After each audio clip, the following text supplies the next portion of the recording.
आपल्या नगरपालिकेच्या संदर्भातच मी फक्त आपल्याला बोलणार आहे आणि विशेषतः माझी आमदार समाधान अवताडे साहेबांबद्दलची एक तक्रार आहे की पंढरपूरकडे आपलं थोडं दुर्लक्ष होतंय. आता हे दुर्लक्ष होण्यामध्ये काय राजकीय इच्छाशक्ती काय कार्यरत करते का काय असा एक संशय आम्हाला येतो. तर ती आपल्या समोर मूळच बंदाच आहे. आपण क्षत्रिय त्याच्यामुळं कुणाच्या दमदाटीला किती किंमत द्यायची ते आपण ठरवावं आणि आपल्या भावी आयुष्याची वाटचाल पंढरपुरात सोमाना करावी. जे आपण अगदी पडद्यावर राहून किंवा अजून फुलून जे काम करतात त्याचा जरा उघड स्टेजवर या म्हणजे आम्हालाही जरा बरं वाटेल. एवढी मी या निमित्तानं आपल्याला विनंती करणार आहे. सर मूळ मुद्द्याकडे येतात. सर पंढरपूर नगरपालिकेचं बजेट माझ्या माहितीप्रमाणे 180 कोटी रुपयाचं वार्षिक. आता विषय असा येतो की दरवर्षी पंढरपूर नगरपालिकेकडे 180 कोटी रुपये जमा होतात आहे. आता याच्यामध्ये त्याचं बायफर्केशन कसं होतंय परत की इथून पाठीमागे जर आपण गेलो आपण दरवर्षी 10% बजेटमध्ये वाढ करतो. पाठीमागे जर आपण गेलो तर साधारणपणे 150 कोटी रुपयापर्यंत जातो 5 वर्ष. म्हणजे एकंदर 5 वर्षामध्ये 5 गुणिले 15 केलं तर 15 × 5 = 75 750 कोटी रुपये नगरपालिकेने या पंढरपुरामध्ये खर्च केले. आता मला सांगायचं आहे की 750 कोटी रुपये ह्या 5 वर्षामध्ये आपण कुठे खर्च केले.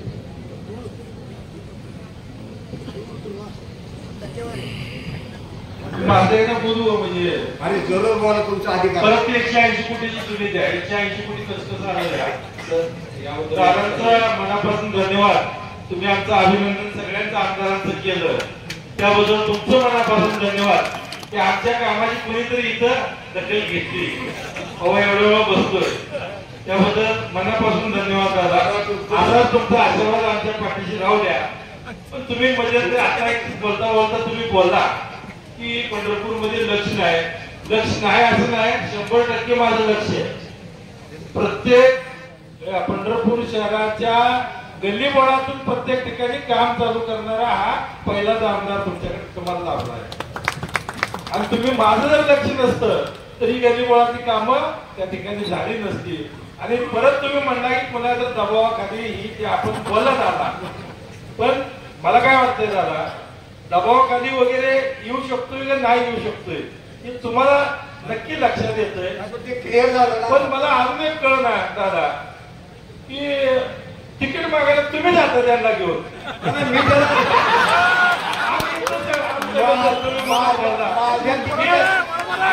कलेक्शन करतो मी थोडे कलेक्शन करतो माझ्या तिकिटासाठी ते आले. फोटो येत होतं मी म्हणत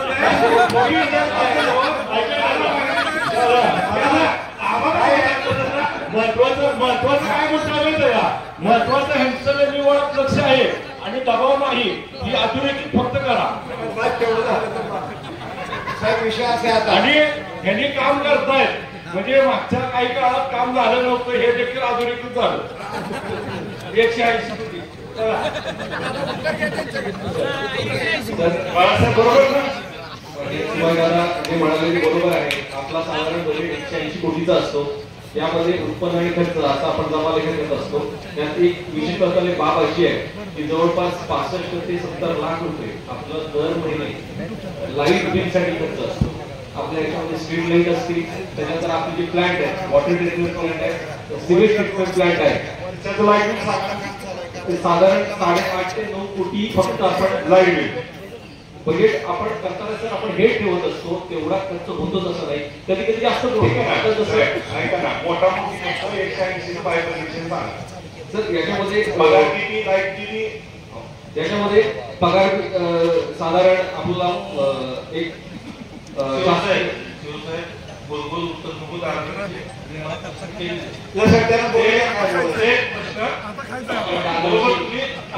द्या की तुमचं प्रत्येक याचं बजेट किती आहे. तुमचं प्रत्येक ह्याच्यासाठी वारीसाठी किती पैसा येतोय. तुमचं नफा पडण्याचे किती येते. बाकीचा निधी तुमचा किती आहे. तुमचं नोट तुमचा किती आहे. अनुदान किती येतं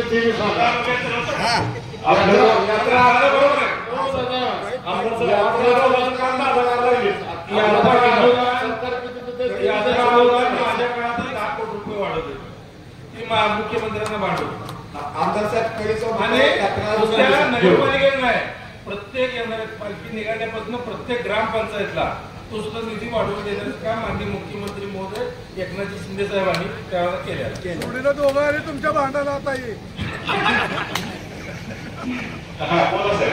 तर यासाठी यात्रांचा आपल्याला 5 कोटी येतो. माननीय तत्कालीन मुख्यमंत्री साहेब यांनी तो वाढवून 10 कोटी केला होता. माननीय आमदार साहेबांनी यासाठी पाठपुरावा केला होता.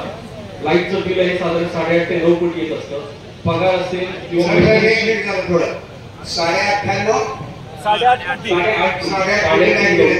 हे फक्त रोड लाईटचं आहे.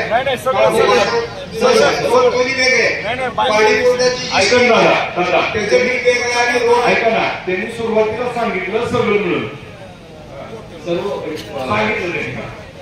मेंटेनन्सची कामामध्ये जी वाहनं असतील, त्याचं डिझेल असेल तर डिझेलसाठी आपला काही खर्च येतो. ऑफिस जो खर्च आहे, ऑफिसचं स्टेशनरी असेल किंवा आपले जे कंत्राटी कर्मचारी असतील यांचा पगार असेल तो आपण देतो. आता सध्या आपल्याला या वेळेला 10 कोटी आलेले, पण याच्या अगोदर फक्त 5 कोटी यायचे. उर्वरित जो 7-8 कोटी जो एक्स्ट्रा बर्ड यायचा नगरपालिकेवर तो आपण नगरपालिके फंडातून करायचो. त्याबरोबर जे आपण विकास कामे घेतो त्याची तांत्रिक सीएससी फी भरणा असतो तो देखील आपण नगरपालिका फंडातून करत असतो. पीएससीचं तसं स्पेसिफिकली सांगता येणार नाही, कारण जशी आपल्याकडे निधी मी सांगतो 180 कोटी मला आपण अस्थायी आस्थापनावरती चालू करा साहेब. आपलं बजेट 180 आहे का? बरोबर आहे ना? हो.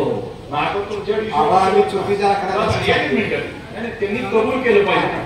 सर आम्ही याचं डिटेल मध्ये मी दादांना स्पेसिफिक उद्या आम्हाला सगळ्याला सांगा नका.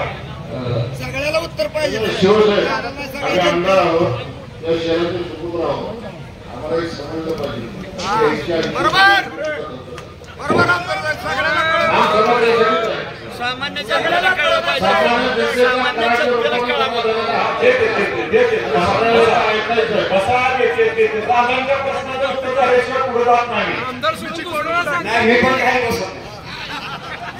आमदार सोडून दुसऱ्याला सांगते हिशोब. सामान्य जनतेला कळावा.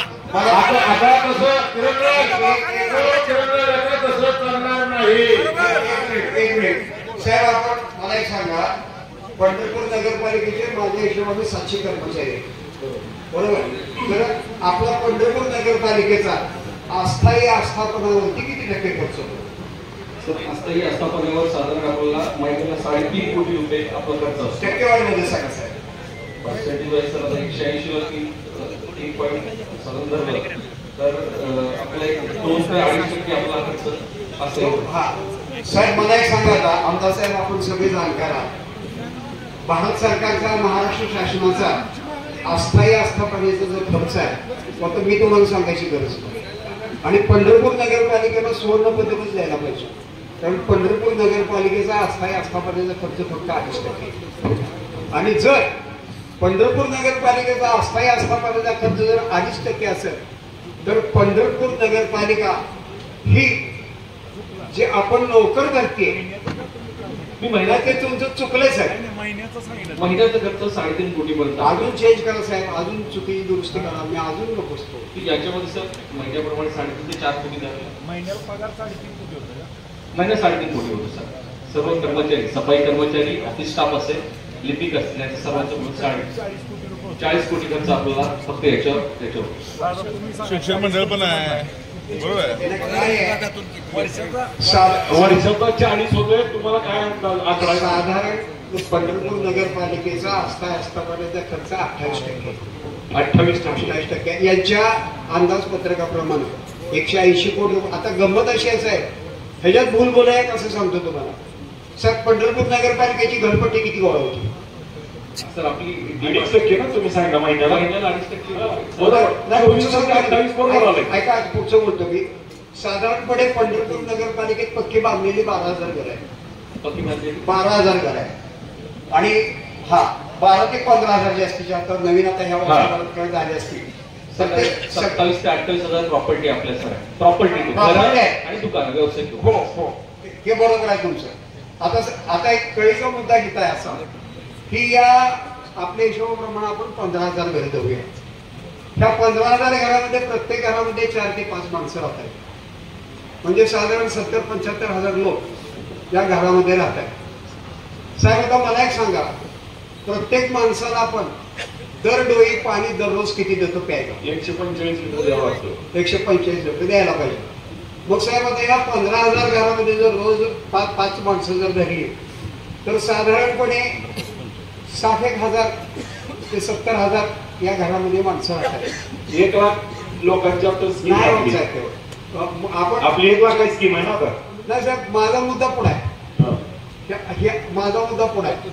आता हे जर 60,000 माणसं जर धरली आपण तर या प्रत्येकाला आपल्या हिशोबाप्रमाणे 150 लिटर पाणी, 15 की 90, 9 लाख लिटर रोज पाणी झालं. आता मला सांगा, 9 लाख लिटर जर पाणी पंढरपूरला लागत असेल तर आपलं पंप हाऊसची कॅपॅसिटी किती आहे? आपली 15.5 नाही, 250 HP 2 मोठ्या आहेत. 15.5 MLD STB हे पाण्याचे विचार 15 MLD आपलं आपली सक्षम वॉटर ट्रीटमेंट प्लांट नाही सक्षम आपण विमानातून पाणी किती नाही त्यांनी काय म्हणतात नदीत आपण सक्षम किती करतो, किती कॅपॅसिटी आहे आपण किती क्युबिक मीटर MLD. आता MLD मध्ये घ्यायचं झालं तर आपण दररोज एक साधारण 22 MLD पर्यंत पाणी आपण पुरवठा करतो. तिथून संपूर्ण शहराला पंप उचलतो. पंपातून सोर्स आहे ते सोर्स उचलणं, त्याच्यावर ट्रीट करणं आणि संपूर्ण शहराला वाटतं 22 MLD. पंढरपूरमध्ये पाण्याच्या 15% 15% पंढरपूरमध्ये पाण्याचे. दादा म्हणतात ते बरोबर सर, पण लोकसंख्या आहे, जी आताची लोकसंख्या आहे ही 60 ते 70,000 आहे. आणि पुढे साहेब, नाही मी गेले होतो 2 लाख लोकसंख्या आहे. त्याच्यावर मी परत येतो. ऐका ना, ऐका मला पाणीपट्टीवर बोलायचं. मला पाणीपट्टीवर बोलायचं. माझं दादा काय म्हणणं आहे, मला विनंती करायची माझा एक विनंती काय करायची होती दादा, आपण 180 कोटीचा जो विषय तो जरा महाग सरकला, तो जागेवरून आपण घेतला म्हणजे 180चा हिशोब आम्हाला पण कळेल. आज मी तिला त्याची जो आकडेवारी नाही देतील ना, सांगा ना उद्या देतील ते. आता नाही दादा, 40 कोटी पगारावर म्हणला, 8.5 कोटी रुपये तुम्ही लाईट बिल म्हणला. सर आपलं जो इंधन आहे ते आपल्या व्हेकल आहे, त्या व्हेकलला इंधन पुरवठा आपला करावा लागतो. त्याच्यावर साधारण एक महिन्याला 8-1 लाख पर्यंत आपला डिझेलचं बिल जातं. 1296 कोटी 1 कोटीपर्यंत त्याच्यावर काम होतं. आणि बजेट सर आपला 180 ला 180 कोटी खर्च होतो किंवा असं नाहीये. आपण फक्त हे ठेवत असतो, त्याच्यामध्ये उत्पन्न आणि खर्चाची जमा दाखवत असतो. 1 रुपया जाणार. हा, तशा पद्धतीने आपल्याला बजेट तयार करावं लागतो. हेड असणं गरजेचं आहे. एखाद्या वेळेला आपण हेड ठेवला नाही नाही आणि आमचं ऐका ना, 40, 9.5, 9.5 50 कोटीवर आलो आपण. सर आपलं जे ड्रेनेज चेंबर दुरुस्ती असेल किंवा रस्ते दुरुस्ती असेल त्यासाठी माझ्याकडे आता खूप हे नाही, मी लागणार वाटलं उद्या सगळं डिटेल मध्ये. नाही, आम्हाला माझं म्हणणं काय माहिती आहे का, तुम्ही बाकीचे प्रश्न उत्तरेत मागवलं तर बरं होईल. नाही मागवा, मागून घेऊ. तुमच्या माणसाला कुणाला तर अलिबागला फोन करा, मागवा. तोपर्यंत आपण पुढचं मागून घेऊ. ऐका हे जे तुमचा हिसाब किताब आहे 180 कोटी, आम्ही 3 कामगार आहेत, पण आम्ही दोघं पहिल्याच नांदला होतो आणि दोघंही आम्ही पंढरपूर शहराचे. महाराष्ट्राच्या विधानसभेत आदरणीय एकनाथजी शिंदे नगर विकास अजितदादांकडे तिजोरी आहे. ऐका, तसं या शहराचे सुपुत्र ही जी काय 180 कोटी त्याचा जमा करता आम्हाला कळणं फार गरजेचं. सगळ्याला दुसरा मुद्दा असा आहे. ठीक आहे, आपण पुढच्या मुद्द्याकडे वळूया. आपण पुढच्या मुद्द्याकडे वळूया. त्यांनी फक्त मागवायला कुणाला तरी हो, ठीक आहे. आपल्याला यात्रा आंदोलन आपण मला सांगितले की 5 कोटी रुपये पहिल्यांदा फक्त 75,000 रुपये अनुदान होतं पंढरपूर नगरपालिकेला. आणि वसंतदादांनी यात्रा कर माफ केला आणि पंढरपूर नगरपालिकेला अनुदान द्यायला सुरुवात केलं. 50,000 पासून त्या हा एकच संपलं, एकच विषय संपला. हो हो पाण्याचा विषय आता ती उत्तर देईल पाणी सांगा. आता पाण्यात सांगतो साहेब तुम्हाला. तर मला एक सांगायचं आहे, पंढरपूर शहरामध्ये 15 पाण्याच्या टाक्यात एक बार लिटर, बरोबर. ह्या 15 टाक्या पाण्याच्या भरायला 15 लाख लिटर पाणी पाहिजे. आता मला एक सांगा, जर पंढरपूर शहराला 9 लाख लिटर पाणी लागत असेल तर बाकीच्या पाण्याचं काय? आणि त्याची जी पाणीपट्टी आहे, आता मला एक सांगा, ही जी पक्की बांधलेली घर आहे, त्या पक्क्या बांधलेल्या घरांच्या लोकांवरतीच फक्त घरपट्टी पाणीपट्टी आहे. बाकीचं कोण पाणीपट्टी देत नाही. झोपडपट्टी तुम्हाला पाणीपट्टी देत नाही. एकेकाच्या घरात 2-2 नळ आहेत 24 तासाची. जे माझ्यासारखे पुढारी मंडळी आहेत, आम्ही आमदार खासदार आहेत, आमच्यावर तुम्ही पाणीपट्टीला कधी येत. माझी विनंती आहे, काय अपेक्षित ते मला सांगा, मी त्याप्रमाणे कारवाई करतो. हा आता मुद्दा आपल्या मुद्द्याकडे मी दादांचा स्पेसिफिक प्रश्न दादांना सांगता येईल की जर 15 लाख लिटर जर पाणी तुमच्याकडे उपलब्ध होत असताना आज 60,000 लोकांना 60,000 पकडले देते. ऍक्च्युली तुम्ही म्हणला जसं 2 लाख वगैरे हे लोक पकडत आहे, तो नंतर जर तुम्ही बोलणार, पण त्यांचा विषय एवढा की 60,000 लोकांना जवळजवळ 18 लाख पाणी, किती पाणी 9 लाख पाणी जातं. आणि तुमच्याकडे आहे किती 15 लाख टाकी, बरोबर आहे का? नाही मला सांगावं साहेब, आषाढी यात्रेमध्ये 12-14 लाख लोक येते, त्यांना पाणी पुरतो 5-6 दिवस. तेवढं पाणी पूर्ण आम्ही करू शकतो. पाणी कुठे गेलं? आता विषय असा येतो, हे जे अतिरिक्त पाणी उचललं जातं त्याला 20 खर्ची पडते, तो उर्जाड आमच्यावरती का? आणि 15 दादा तुमचा एवढं जर अनुभव असतो तर हे पाणी म्हणजे आम्हाला पाणी कसं मिळतंय.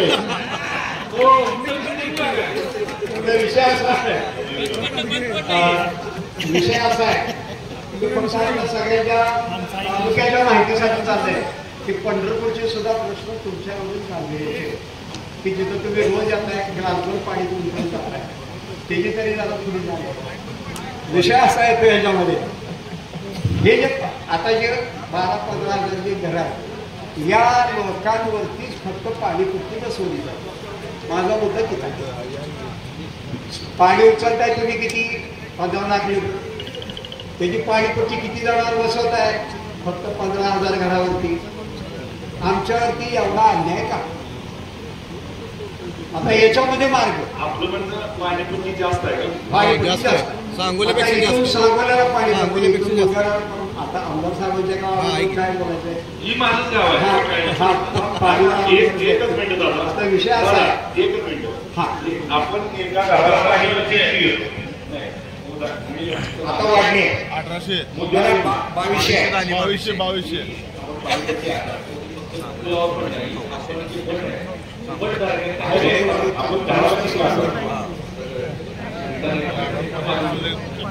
2018ला पाणीपट्टी वाढवलेली आहे. 2200 रुपये 22% वाढवलेली.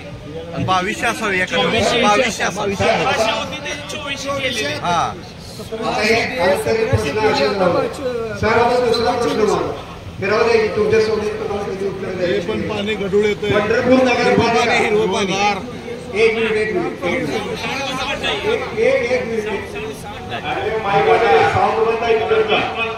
पाण्याची एक गोष्ट सांगतो तुम्हाला. शहरी नागरिकांना याची 45 लिटर बरोबर आहे तुम्ही म्हणताय तसं. ग्रामीणच्या ह्याला कमी आहे. ग्रामीणला 80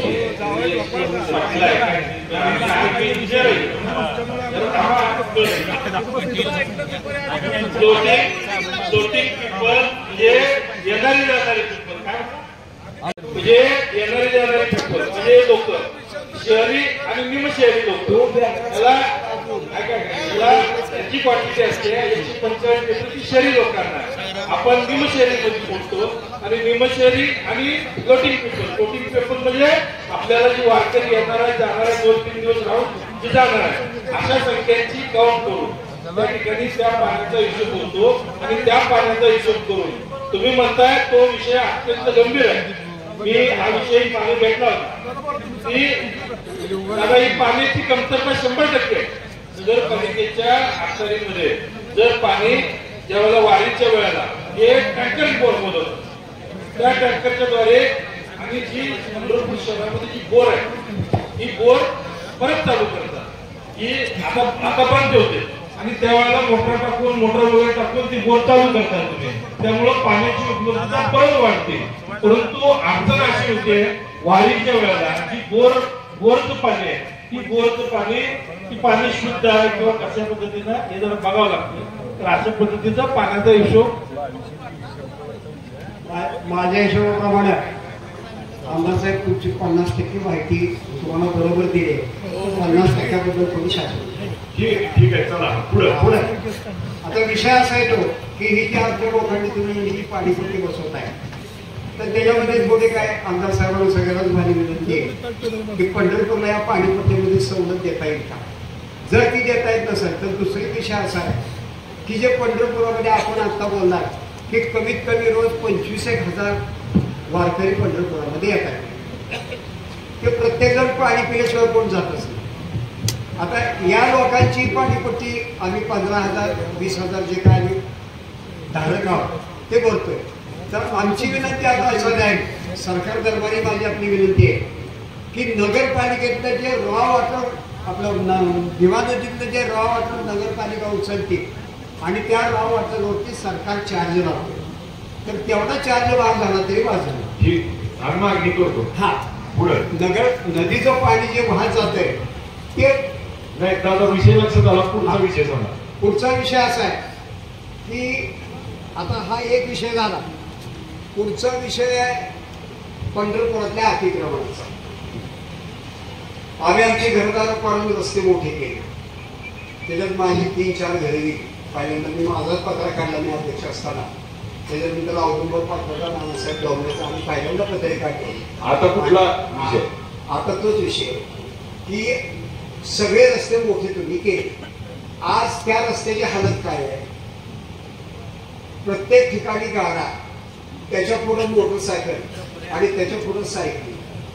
म्हणजे पहिला म्हणजे पंढरपूर या टायमाला 1948 साली जेवढा पंढरपूरचा रस्ता होता तेवढाच रस्ता वाहतुकीसाठी उपलब्ध आहे. मग तुम्ही मास्टर प्लॅन करून आमची घरदार पाडून काय मिळेल? याच्यावर तुमच्याकडे काय सोल्युशन? जो मेन रोड आहे, दादाची माझी त्या एक साधारण 4 दिवसापूर्वी पण याच्यावर चर्चा झाली होती. मेन रोडला जी दादाची तक्रार आहे ती मेनली स्पेसिफिकली स्टेशन रोडला धरून आहे. तर सर एक 15 दिवसामध्ये एक प्रॉपर नियोजन करून दिव्याशी साहेबांशी बोलून एक अधिकारी मोहीम घेऊन प्रॉपर पण आधी नोटीस वगैरे देऊन कल्पना देऊन कारण आहे तर अचानक केलं तर त्याचा हल्ला लय होतो. त्यामुळं सगळ्याला विश्वासात घेऊन का विषय असा आहे साहेब, पुढचा विषय दादा. हा सगळ्याच अतिक्रमणाबाबतीत त्यांनी आपल्याला सगळ्याला जे आहे नोटीस देतील आणि कल्पना देऊन सगळ्याला विश्वासात घेऊन करतील. बाजारपेठेतले पण अतिक्रमण सगळे वाढलेले. आता दुसरा आमदार साहेब, पंढरपूरचा आपण आता बघा आपल्या सगळ्यांचं मी अभिनंदन केलं की आपण मोठा हॉस्पिटल पंढरपूरमध्ये निर्माण करताय की ज्याच्यामध्ये कॅन्सरच्या रोगाचं सुद्धा आपण इलाज करायची अशी तुमची ही जी योजना आहे अतिशय स्वागतार्ह आहे. त्याच्यामध्ये दुमत असायचं काय कारण नसेल. पण विषय असा आहे की पंढरपूर नगरपालिकेचा दवाखाना आज याच्यामध्ये साहेब नोकर भरती करता येत नाही. त्याला आपला एक शब्द आहे की तुमचं असं आकृती बनवून. आता मला एक सांगा, 40, 45, 50% जर तुमचा आस्थापनेचा खर्च असेल तर तुम्हाला हे आकृती बंधाचे नियम लागू आहे. पण ज्या नगरपालिकेच्या अस्थायी आस्थापनेचा खर्चच 28% आहे तिथं आकृती बंधाचा नियम कसा लागू होतो? सर याबद्दल काय झालं होतं 2021 दरम्यान कोविड संपल्यानंतर ज्या ज्या ठिकाणी SDH आहेत त्या नगरपालिकेची जेवढे हॉस्पिटल्स असतील ते मर्ज करण्यात आले. आपल्याकडे त्यावेळेला डॉक्टर जोशी, डॉक्टर धोत्रे असे डॉक्टर्स होते. डॉक्टर जोशींनी VRS घेतलं, डॉक्टर धोत्रे रिटायर्ड झाले. आपल्याकडे जे 3 हॉस्पिटलचे कर्मचारी होते त्यांना नगरपालिकेत मर्ज केलं. आताही आपली दादा म्हणतात त्याप्रमाणे नगरपालिकेची इमारत आहे, परंतु शासनाने जर आकृतीबंध मंजूर केला आणि त्या ठिकाणी जर इमारत घेता आली तर आपण करायला तयार आहोत. आमदार साहेबांनी पाठपुरावा करा. आपल्या अखत्यारीतला प्रश्न आहे. आमदार साहेब पाठपुरावा करतील दादा. आमदार साहेब उत्तर दे. दादा 1000 बेडचं हॉस्पिटल होतंय, आता 200 बेडचं आपण करायला लागलो. त्याची गरज आहे का अजून तेवढी? जर करा, त्याची गरज जर आपल्याला जर असेल तर 100% आपण करू. मला वाटतं दादा हा विषय चांगला आहे तुमचा. वारीच्या वेळेला बघा, वारीच्या वेळेला जे आपण बाहेर जे शासनाचा खर्च होतोय तो त्या त्यावेळेला त्या हॉस्पिटलला जर खर्च केला, आता मला 3 ठिकाणी आपल्या हॉस्पिटल होतं, आपण 6 ठिकाणी यूसी सेंटर असतं सर. उलट अजून चांगलं होईल दादा, चांगला आहे. अतिशय स्वागत. वारीचं आपण हे कारण सांगून आपल्याला करता येईल. आता मला सांगा, पंढरपूर नगरपालिकेचे आपला मुख्य दवाखाना चालू असताना बाकीच्या 4-5 ठिकाणी आपल्या ओपीडी चालू होत्या. त्या आपण कुठल्या रुग्णालयाकडे, जिल्हा रुग्णालयाकडे वर्ग केले. तिथं आता त्यांच्या मार्फत मला मी त्यांना ते थांबवलं होतं, पण आपण काय मला बोलायला परवानगी दिली नाही. त्याच्यामुळे बोला बोला की अधिकारी ऐकण्यात मला माहित नाही. आम्ही करून घेतो. तुम्ही विषय सांगा. हे जे 5-6 ठिकाणी जे ओपीडी चालू आहे तिथं फक्त माणसाला तपासलं जातं, तिथं औषध काही दिलं जात. ठीक आहे, ते तो सोय करायला. त्या ओपीडी मध्ये पंढरपूर नगरपालिकेच्या सगळे गोरगरीब तिथे बोलते सर. ऐका ना, तुम्ही नगरपालिकेच्या वतीने पत्र द्या की अशा 6 ठिकाणी आपला दवाखाना चालू आहे, तिथं औषधाची पण सोय करावी. आम्ही आणि दादा पण आम्ही त्यांना तसं देतो आणि करून घेऊ. पुढे दादा. आता दुसरी गोष्ट अशी आहे की 10 कोटी रुपये पंढरपूर नगरपालिकेला शासन हे वारकऱ्यांच्या सुखसोयीसाठी देते. आता वारकरी कोण की जो पांडुरंगाच्या दर्शनाला येतोय, मग कोण रेल्वेने येतंय, कोण एसटीने येतंय आणि कोण स्वतःचं वाहन घेऊन जातं. आज पंढरपूर नगरपालिकेला शासनाकडून 10 कोटी रुपये मिळत आहेत आणि जे वारकरी स्वतःच्या वाहनातून पंढरपूरला येत आहेत त्या प्रत्येकाकडून वाहन कर घेतला जातो. जर 10 कोटी रुपये तुम्हाला जर शासन बरोबर आहे वारकऱ्यांच्या सोयीसाठी देत असेल तर तुम्ही पे अँड पार्किंगचे पैसे काय घेता? सर, हा जो कर गोळा केला जातो हा वाहन कर म्हणून घेतला नाही, हा स्वच्छता कर म्हणून गोळा केला जातो. साहेब 10 कोटी रुपये त्यासाठी तुम्हाला देत आहेत. पण जो सर आपला जो खर्च आहे हा फक्त आषाढीला ज्या ज्या विभागाकडून मागणी केली जाते वारकऱ्यांकरता किंवा विविध ज्या नामांकित पालखी आपल्याकडे येतात त्यांच्याकडून जी मागणी केली जाते त्यांना जी आपण सेवा देतो त्याचा फक्त आषाढीलाच खर्च 7 ते 8 कोटी असतो. उर्वरित 3 ज्या वारी आहेत त्याचा खर्च 13 ते 14 कोटी पर्यंत जातो आणि हे करत असताना आपलं फक्त 10 कोटी साहेब त्यांचा प्रश्न लक्षात घ्या. खर्च भागवण्यात 10 कोटी रुपये जर तुम्हाला देत असताना तुम्ही पे अँड पार्कचे पैसे काय घेता? हा विषय बरोबर आहे. दक्षिण काशी आहे, श्रद्धेने लोक येतात गाडी घेऊन. ते सगळ्या आमदारांना माझी विनंती आहे की पैसे घेऊ नये. या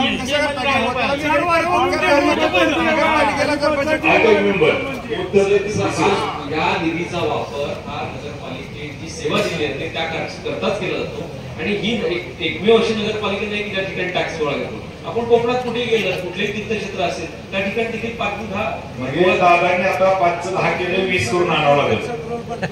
हा विषय म्हणजे असं सुटतंय.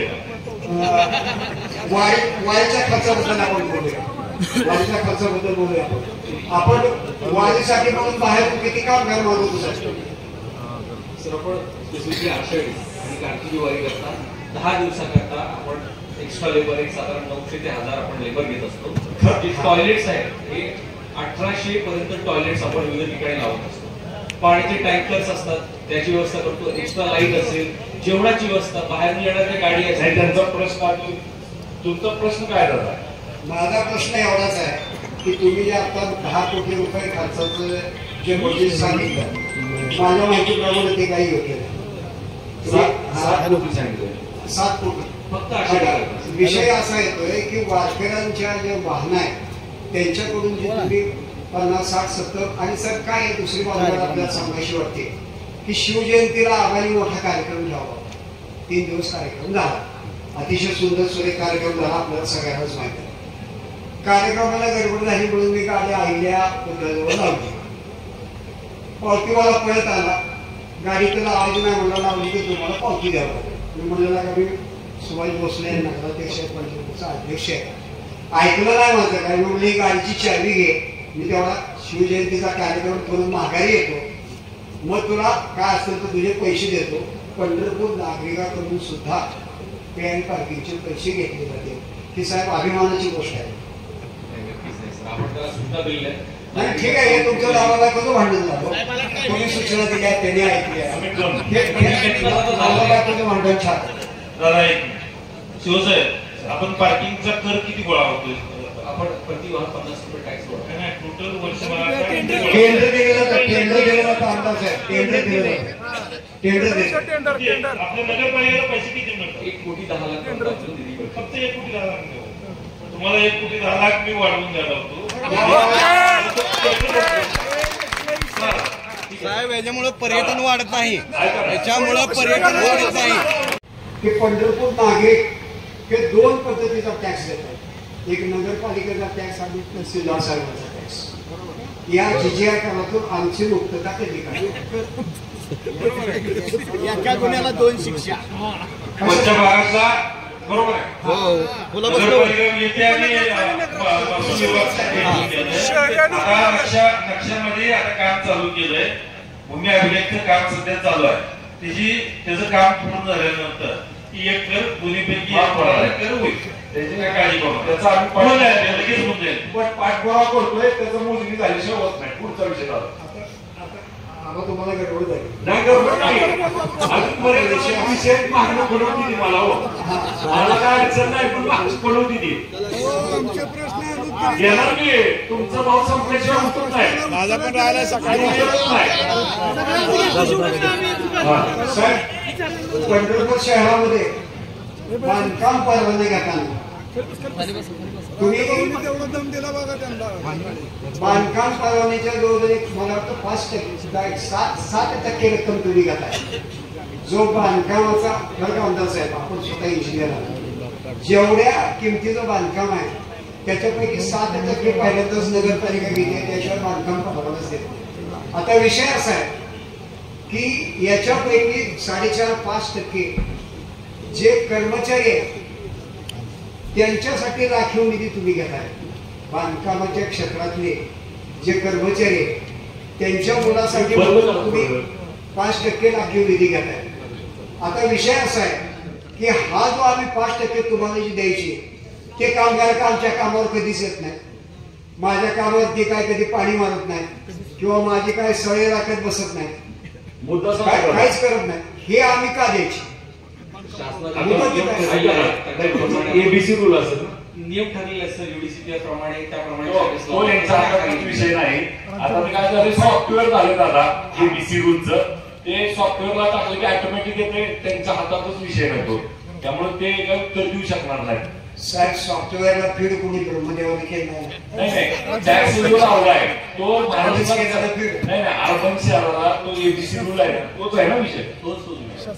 आता काय झालंय, मी माझा टॅक्स भरताना ह्याच्यावर सगळी चौकशी केली मॉल बांधताना, त्यामुळं मला माहित झालं. तुमच्या आमच्यामध्ये फार फरक आहे. नाही, सांगा पुढचा विषय झाला, सांगा.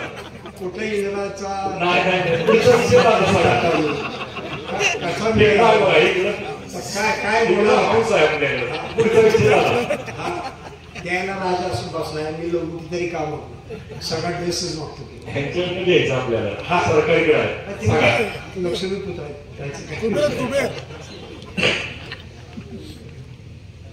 घरपट्टीची जी आकार आहे ते निर्णया पद्धतीच्या ठिकाणी निर्णय. पंढरपूर चे 3 भाग तुम्ही करताय. प्रदक्षिणा रोडच्या आतला एक भाग, त्याच्यानंतर रेल्वे रोडच्या आतला एक भाग आणि उपनगर एक भाग. पंढरपुरामध्ये 54 उपनगर आहे साधारणपणे सगळे. आणि प्रदक्षिणा रोडच्या आतला जो भाग आहे हा सगळा कमर्शियल भाग आहे. त्याच्यानंतर प्रदक्षिणा रोड ते रेल्वे पट्टी भाग कमर्शियल आहे. मुद्दा हा असा आहे की ही जी घरपट्टीची आकारणी, जो भाग कमर्शियल आहे तिथं कमी आणि जो रेसिडेन्शियल आहे तिथे जास्त. याच्यामध्ये आकारणी करताना जो गावठाण भाग आहे त्या ठिकाणी रेडी रेट मध्ये टाकला जातो. ज्या ठिकाणी रेडी रेट जास्त असेल त्या ठिकाणी टॅक्सेशन ऑटोमॅटिकली जास्त असतं. त्याच्यामध्ये आपण काय असं काही वेगळं करत नाही.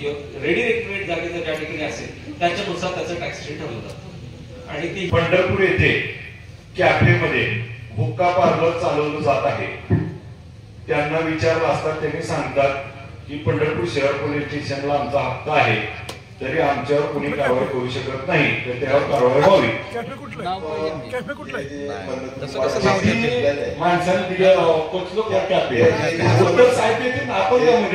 हे जे म्हणणं पाठवलं असेल त्यांचं मी स्वागत करतो.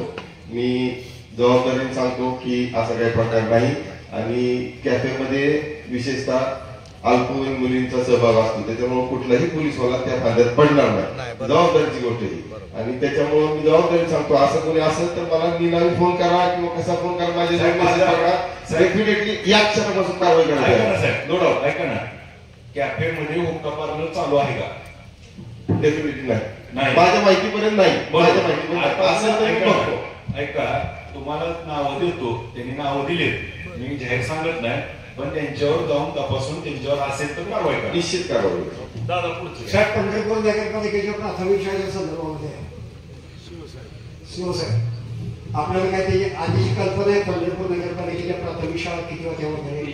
15 शाळा आहेत, 938 आपलं पट आहे. आता त्यापैकी किती चालू आहे?